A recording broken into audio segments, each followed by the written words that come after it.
Men over 60, 4 relationship mistakes that create distance. 1. Hook. What if I told you that the silence growing between you and the woman you love isn't because you've grown apart, but because of 4 simple mistakes that most men over 60 make without even realizing it? Mistakes so subtle, so ingrained in how we were raised to be men, that they slowly build walls where there should be bridges. I'm Dr. Mohit Kara, and for over 30 years, I've worked with couples navigating the challenges of aging together. I've seen marriages that seemed lost forever come back to life, and I've watched strong relationships crumble because of patterns neither partner understood. In this video, I'm going to share the 4 relationship mistakes that I see over and over again in my practice, mistakes that create distance, loneliness, and regret. But more importantly, I'm going to show you how to fix them. These patterns are reversible, connection can be restored. Let's begin. 2. Establish expertise. I've spent the last 3 decades helping men and their partners rediscover intimacy, communication, and joy in their relationships after 60. I've counseled thousands of couples through retirement transitions, health challenges, and the natural changes that come with aging. And if there's one thing I've learned, it's that love doesn't fade with age. The problem is that the communication patterns that worked when you were 35 and busy with careers and children often create distance when you're 65 and have more time together than ever before. What brought you together might be pushing you apart now. So let's walk through the truth, 1 mistake at a time. 3. Mistake 1. The emotional shutdown, the strong silent type. Believing that silence shows strength. This is the mistake that breaks my heart the most, because it's rooted in everything we were taught about being a man. Keep your emotions to yourself. Don't burden others with your feelings. Show strength through silence. These messages served a purpose when we were younger, but after 60, they can slowly kill the intimacy in your relationship. Let me tell you about James, 67, a retired engineer who came to see me with his wife Sarah after 42 years of marriage. Sarah had finally convinced him to come after months of what she called living with a stranger. Dr. Kara. James said, I don't understand what she wants from me. I've provided for her. I've been faithful. I've never raised my voice to her, but she says I'm not present anymore. Sarah leaned forward. It's like living with a ghost. He comes home, we eat dinner in silence. He watches TV, and we go to bed. We used to talk for hours. Now I don't even know what he's thinking. Here's what was happening. James had spent decades perfecting the art of emotional containment. At work, it served him well. In his marriage, it was creating a desert where there used to be a garden. When men consistently shut down emotionally, their partners begin to feel like strangers living in the same house. The woman who once felt like your best friend starts to feel like your roommate. The intimacy dies not because the love is gone, but because the emotional connection has been severed. But here's what's particularly tragic. James was feeling things deeply. He was worried about his health, anxious about finances, sad about friends who had passed away, excited about his grandchildren. But he had learned so well to keep these feelings inside that his wife had no idea who he really was anymore. I taught James what I call emotional check-ins. Every evening, he would share one thing he was feeling, not thinking, feeling. It could be as simple as I felt proud watching you with the grandkids today, or I felt worried about the doctor's appointment tomorrow. The first week was awkward. James felt like he was speaking a foreign language, but Sarah's face began to light up. She started sharing her feelings too. Within a month, they were talking again like they used to. Doc. James told me at our follow-up, I didn't realize how lonely I'd become. I thought I was being strong, but I was just disappearing. You weren't taught to share your inner world, but your relationship is starving for it. When you open up even a little, you give your partner permission to know you again, and that's where real intimacy begins. 4. Mistake 2. The retirement shock, the identity crisis. Losing yourself when work ends. This mistake catches most men completely off guard, and it can devastate a relationship almost overnight. For decades, your identity was tied to your work. You were the provider, the problem solver, the man with a mission. Then retirement comes and suddenly you don't know who you are anymore. And if you don't know who you are, how can your partner connect with you?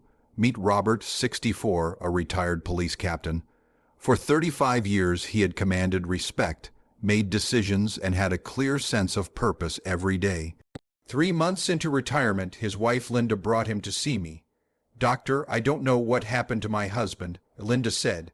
"He's angry all the time, he has no interests, and he follows me around the house like a lost puppy. I feel like I'm suffocating." Robert looked defeated. "I worked my whole life for this retirement, and now I feel useless. I don't know what to do with myself, and Linda acts like I'm in the way." Here's what happens in retirement. Men often go from being the captain of their ship to being a passenger in their own life. The structure, purpose, and identity that work provided disappears overnight, leaving a void that many men try to fill by becoming overly dependent on their spouse. But here's the cruel irony. The more lost you feel, the more you lean on your partner for structure and entertainment. The more you lean on them, the more suffocated they feel. The more suffocated they feel, the more they pull away. The more they pull away, the more lost you feel.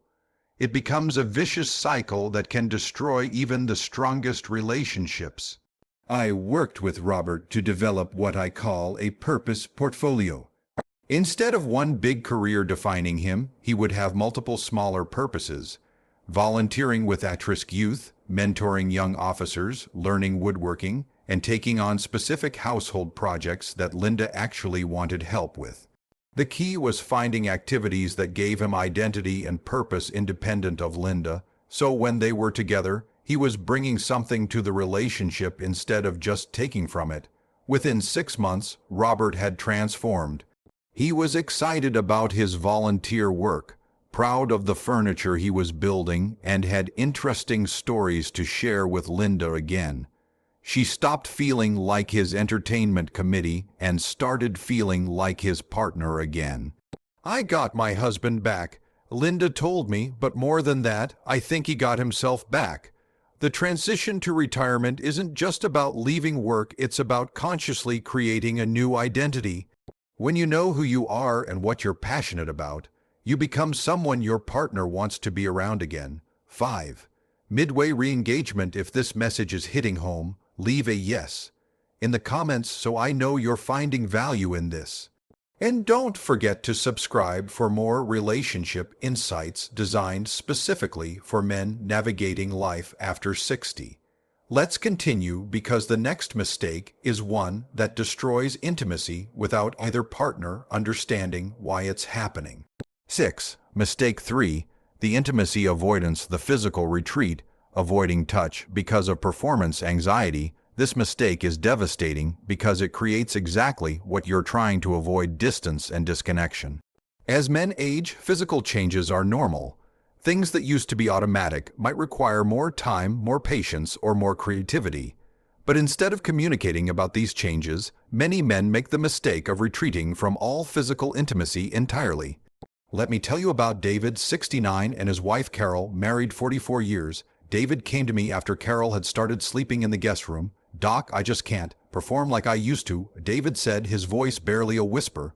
"It's embarrassing, so I stopped trying. I thought it would be easier on both of us." Carol shook her head. "I don't care about performance, David. I care about connection. But he won't even hold my hand anymore. He won't hug me. He won't kiss me goodnight. I feel like he doesn't want me."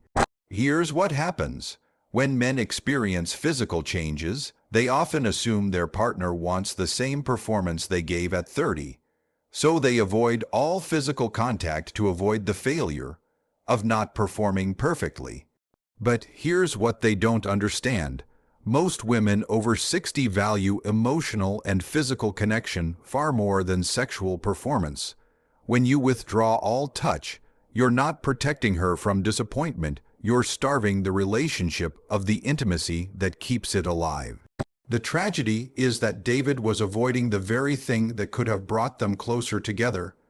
By retreating from all physical intimacy, he was denying both of them the connection they both craved. I taught David and Carol what I call intimacy without agenda. Physical touch, cuddling, kissing, and closeness without the pressure of it leading to sexual performance. This took the pressure off David and gave Carol the physical connection she was missing. I also helped them understand that intimacy after 60 can be even more beautiful than it was at 30, if you're willing to be patient, creative, and communicative about what you both need. Within a few months, David and Carol had rediscovered a physical connection that was deeper and more satisfying than what they'd had before. They learned that intimacy isn't about performance, it's about presence, attention, and genuine affection. "I wish I had talked to her instead of hiding," David told me. "I thought I was protecting her, but I was just protecting my ego." Physical changes are normal, but emotional withdrawal is a choice. When you choose to stay connected despite the changes, you often discover that real intimacy was never about performance in the first place. 7. Mistake 4. The communication breakdown, the assumption trap. Thinking you know what she wants without asking. This mistake is perhaps the most common and the most fixable, yet it destroys more relationships than any other. After decades together, many men assume they know exactly what their partner wants, needs, and thinks. They stop asking questions, stop being curious, and start operating on assumptions that may have been true 20 years ago but aren't true anymore. Meet Frank, 72, and his wife Margaret, married 48 years. They came to me because Margaret said she felt invisible in her own marriage. "Doctor, Kara, Frank makes every decision for both of us," Margaret explained. "He assumes he knows what I want to eat, where I want to go, what I want to do. He never asks anymore. I feel like I don't exist." Frank was genuinely confused, but I do know what she likes. I've been married to her for 48 years. I know she likes Italian food, she likes romantic movies, she likes to visit her sister. I'm trying to make her happy. Here's the problem: people change, especially after 60.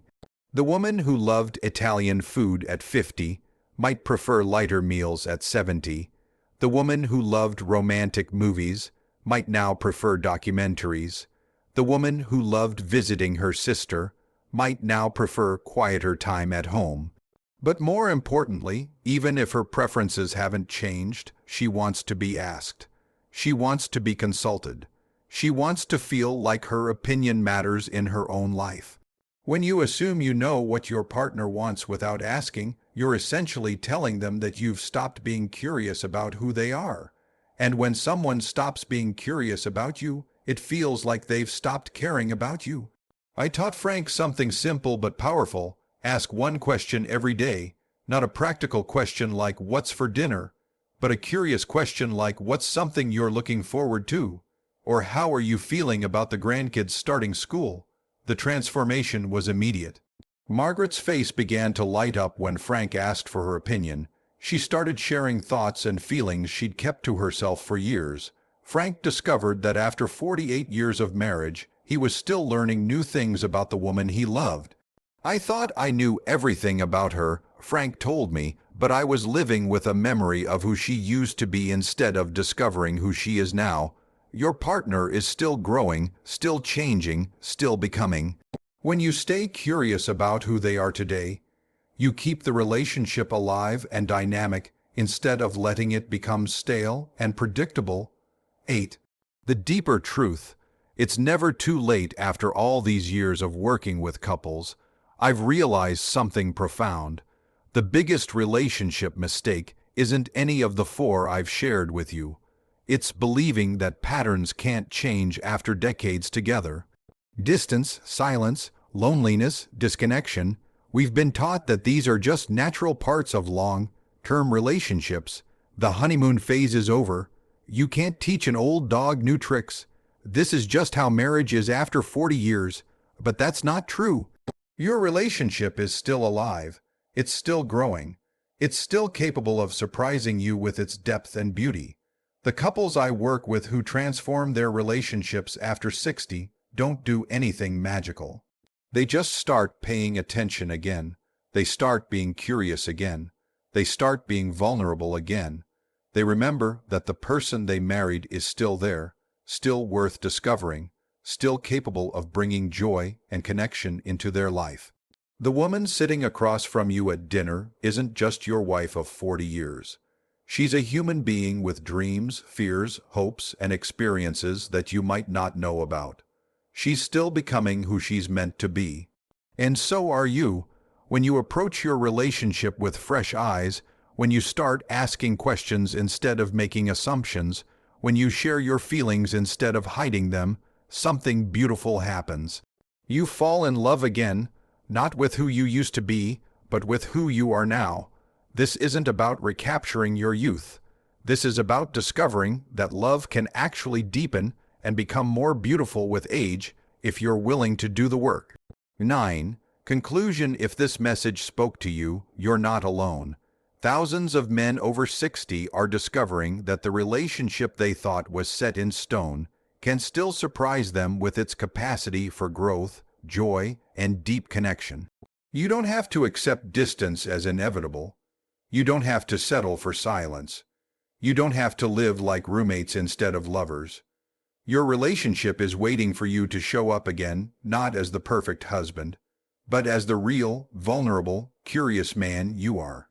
If this video helped you recognize patterns in your own relationship, please like it and share it with other men who might need to hear this message. Leave a comment below telling me which mistake resonated most with you.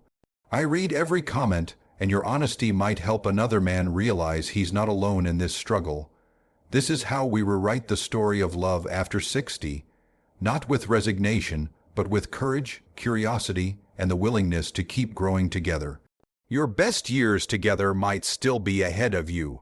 Subscribe for more relationship insights designed for men who believe it's never too late to love better.